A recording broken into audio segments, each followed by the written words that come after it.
Welcome to cafe with दोस्तों।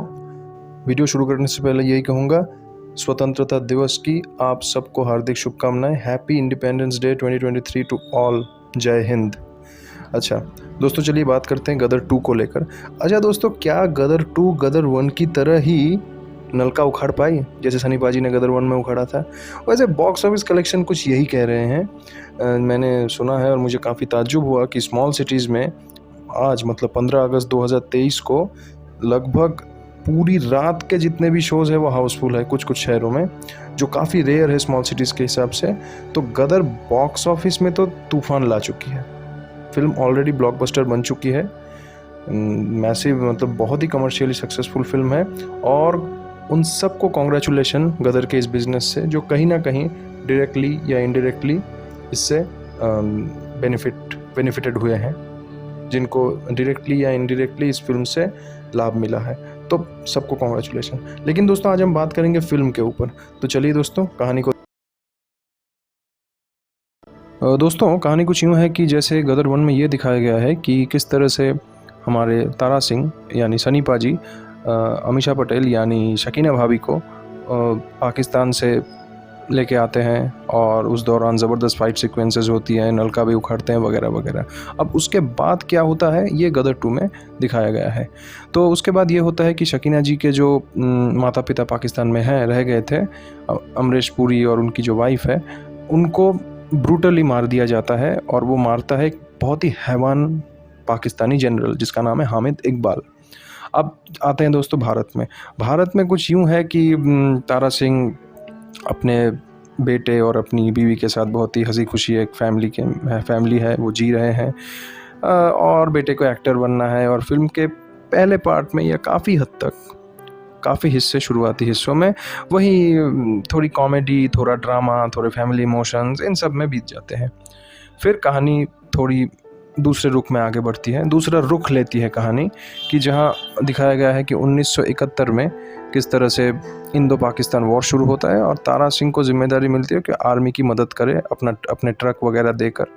तो वो आर्मी की मदद भी करते हैं, कुछ फाइट भी करते हैं, और उस फाइट के दौरान एम्यूनेशन सप्लाई करते करते उन पे भी वार होता है, और वो समहाउ गायब हो जाते हैं।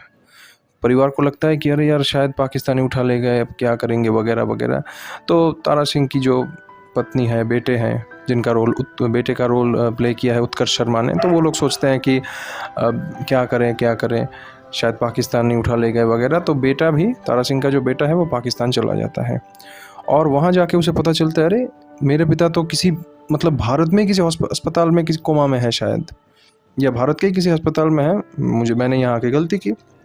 अब उस बेटे को वो हामिद इकबाल, जिसने तारा सिंह के ससुर और सासू माँ को ब्रूटली मारा था, उसके बेटे को भी मारना चाहता है, उसके बेटे को भी बंदी बना लेता है, और जाहिर सी बात है मारना चाहता है, टॉर्चर करता है वगैरह वगैरह। तो फिर कैसे तारा सिंह जाते हैं पाकिस्तान, और वहाँ नलका उखाड़ते हैं, और न जाने कितने लोगों की गर्दनें उखाड़ते हैं, और क्या क्या करते हैं, और करके अपने बेटे को लाते हैं। यही कहानी है। चलिए दोस्तों देख लेते हैं फिल्म एक्चुअली कैसी है। अब जाहिर सी बात है दोस्तों, जब आप ये फिल्म देखने जाओगे, अब जाहिर सी बात है कोई सिनेमैटिक डेप्थ, विजडम भरे डायलॉग, एटमॉस्फेरिक प्रेजेंटेशन, इन सब की तो उम्मीद नहीं कर रहे हैं ना। आप देखने गए हैं एक मसाला कमर्शियल एक्शन फिल्म, और उसी चीज़ को मद्देनज़र, उसी जॉनर को मद्देनज़र रखते हुए आप फिल्म को देखेंगे। और इस तरह के जॉनर्स में जो सबसे बड़ी इंपॉर्टेंट चीज़ होती है वो है प्रेजेंटेशन। स्टोरी बहुत नॉर्मल होती है, मैं ये नहीं कह रहा स्टोरी यूनिक नहीं हो सकती, लेकिन बेसिकली होती नहीं। तो स्टोरी बहुत सिंपल है, लेकिन प्रेजेंटेशन जान है इस तरह की फिल्मों के लिए। तो प्रेजेंटेशन आखिर में कैसी है? तो देखिए दोस्तों, प्रेजेंटेशन और बेहतर हो सकती थी। मैं ये नहीं कह रहा ख़राब है, एवरेज से थोड़ा ऊपर है, लेकिन बहुत अच्छा मुझे नहीं लगा। पर हाँ, इनफ, जिसे कहते हैं इनफ है।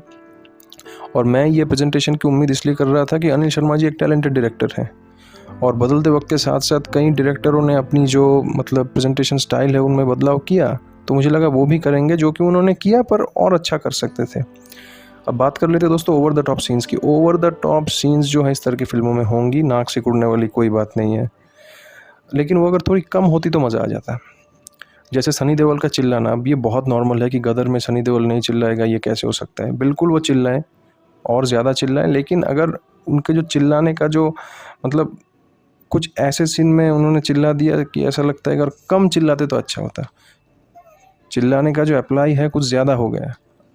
कुछ सीन्स में अगर वो नहीं चिल्लाते या थोड़ा कम चिल्लाते, उसे डिफरेंट तरीके से अगर वो प्रेजेंट करते तो मेरे ख्याल से ज़्यादा अच्छा होता। लेकिन क्योंकि जब ज़्यादा चिल्लाते हैं ना इस तरह से, तो कुछ हद तक चीज़ें मजाकिया लगती हैं। अब हो सकता है कि अदर फैंस को ये बात बुरी लगे, पर मैं तो अपनी रियलाइजेशन बताऊंगा ना, हो सकता है आप रिलेट करें या ना करें। तो अगर वो थोड़ा कम चिल्लाते तो अच्छा होता, वरना चिल्लाना तो बहुत नॉर्मल है, ये उतना ही नॉर्मल है मतलब जितना कि आप प्यास लगने पर पानी पीते हैं। वो उनकी स्टाइल है और उनका कैरेक्टर है। लेकिन यही कहूँगा आखिर में कि सनी देओल जी जो हैं वो इकलौते इस फिल्म को अपने कंधे पे लेके चलते हैं पूरी तरह से। उनके कुछ ऐसे डायलॉग्स हैं जो मुझे देख के ऐसा लग रहा था अगर ये कोई और बोलता तो शायद ये फिल्म मतलब बहुत ही मुझे क्रिंज या इरिटेटिंग लगता, लेकिन नहीं लगा। जितना उनको जितना दिया गया डिलीवर करना, ज़बरदस्त तरीके से उन्होंने डिलीवर किया। ठीक है, वो पूरी तरह से फिल्म की जान है, अपने ही कंधे पे लेके फिल्म को चलते हैं। और जो विलन है मनीष वाधवा, जिन्होंने बहुत ही एक फेमस टीवी सीरीज़ है चंद्रगुप्त मौर्य, मेरे ख्याल से सोनी पे आती थी, 100 के ऊपर करीब एपिसोड था उस सीरियल का, उन्होंने चाणक्य का रोल प्ले किया था, आचार्य चाणक्य का। तो आचार्य चाणक्य, फिर एक हैवान पाकिस्तानी जनरल, तो उनकी एक्टिंग कुछ यूँ है, मैं कहूँगा कि कुछ लोग कह रहे थे कि स्टेरॉयड वाली एक्टिंग है, तो स्टेरॉयड हाँ बिल्कुल कुछ वैसी है। स्टेरॉयड मतलब ऐसा लगता है उन्होंने 10-20 रेड बुल खा लिए थे, पी लिए थे red bull energy drinks shot से पहले। लेकिन वो उनकी एक्टिंग कुछ हद तक ओवर है, मगर फिर भी वो क्या बोलते हैं ना कि एडजस्ट हो जाती है, बुरा नहीं लगता। ओवर है मगर ठीक है, चलो भाई चलता है, ऐसा लगता है। और लेकिन फिल्म के कुछ ऐसे नेगेटिव एस्पेक्ट्स भी हैं जो कि बिल्कुल भी नहीं चलते। वो है कि जो रोमांस सीक्वेंस है तारा सिंह के बेटे और उनकी जो गर्लफ्रेंड का रोल प्ले किया है, वो रोमांस सीक्वेंस बिल्कुल भी उससे हम जुड़ नहीं पाते। मैं ये नहीं कह रहा कि रोमांटिक सीन में मुझे पॉलिटिकल या स्पिरिचुअल डायलॉग चाहिए, लेकिन नहीं, रोमांटिक सीन में रोमांटिक ही डायलॉग होंगे, लेकिन वो सीन शूट नहीं करता, ऐसा लगता है अननेसेसरी है, ज़रूरत नहीं है, या ना ही करते या डिफरेंट तरीके से करते तो अच्छा होता। फिर बात कर लेते हैं दोस्तों, वो जो एक्शन सीक्वेंस ज़बरदस्त है, एकदम रियल एक्शन है। जैसे अनिल शर्मा जी, मतलब जो डायरेक्टर है, उन्होंने एक बात कही थी कि VFX नहीं है, 20% या 10% VFX है, बाकी एकदम रॉ एक्शन। कार वगैरह सच में उड़ाई गई है, ब्लास्ट भी हुए हैं और वायर वगैरह का इस्तेमाल किया गया है। वो तो इस तरह से एक्शन सीन शूट किए गए हैं, तो काफ़ी रियल लगते हैं और बेहतरीन है एक्शन सीन में। कोई मतलब सनी देओल के कुछ ऐसे एंट्री सीन्स हैं जो कहीं ना कहीं आपके अंदर एक एनर्जी भर देती है, आप एनर्जाइज फील करोगे उस सीन्स को देखकर।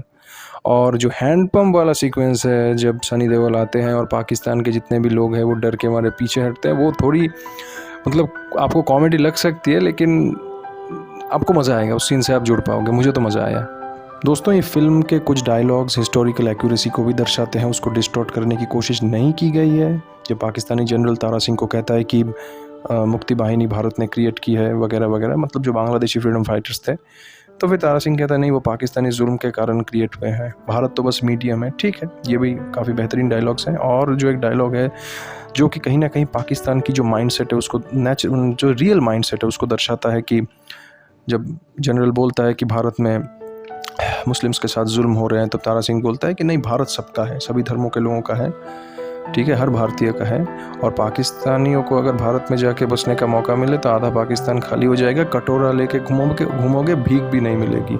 अब इस चीज़ पे गौर कीजिए, ये डायलॉग बेसिकली आज के परिप्रेक्ष्य में है कि पूरे पाकिस्तान की जो हालत है, इकोनॉमी एकदम डाउन हो गई है, नेगेटिव ग्रोथ GDP में, और कटोरा लिए लिए वो भीख ही मांगते फिर रहे हैं। पर वो अलग बात है, भीख भी अब कोई उन्हें नहीं दे रहा।